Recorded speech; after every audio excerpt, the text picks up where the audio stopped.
आपका वोट, आपकी ताकत। वोट जरूर डालें। इलेक्शन से जुड़ी हर खबर तक ऐप पर डाउनलोड कीजिए तक app.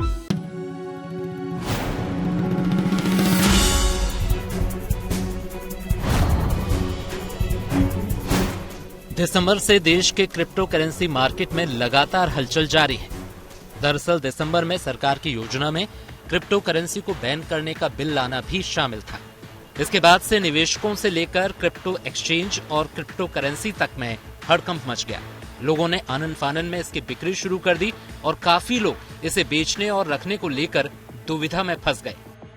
Support for digital payment ecosystem announced in the previous budget will continue in 22-23 as well. This will encourage further adoption of digital payments. लेकिन इस बार जैसे ही बजट में क्रिप्टो करेंसीज पर डिजिटल एसेट्स के नाम से टैक्स लगाने का ऐलान हुआ, उसके बाद से लोगों को यकीन हो चला है कि सरकार इन्हें बैन तो नहीं करेगी। वित्त सचिव ने भी साफ कर दिया है कि क्रिप्टो इलीगल नहीं है। Not in the illegal space. It is not yet in the legal and regulated space. It is in the space of legal and unregulated. But legal and unregulated is taxable. Even illegal is taxable. So if an IAS officer takes a bribe, that is taxable. Absolutely. It's illegal. Absolutely. But crypto is not illegal. Crypto is legal, unregulated, taxable. हालांकि वित्त सचिव ने इसे legal भी करार नहीं दिया है, लेकिन नीति आयोग के सीईओ अमिताभ कांत ने भी इंडिया टुडे की बजट राउंड टेबल में एक कदम आगे जाकर कहा कि क्रिप्टो बैन होना मुश्किल है। You cannot ban crypto in isolation. You cannot, because it's a global phenomenon and therefore you need global cooperation.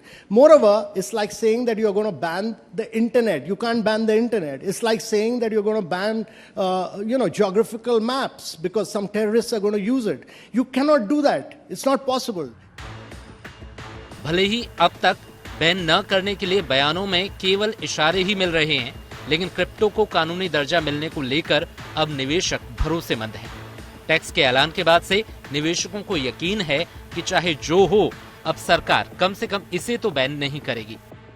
मेरा मेन रीजन है जो इन्होंने क्रिप्टो करेंसी को स्लैब में उसमें रखा है, टैक्स दिया है, तो at least government is acknowledging at least की लीगल टेंडर हो सकता है आगे जाके।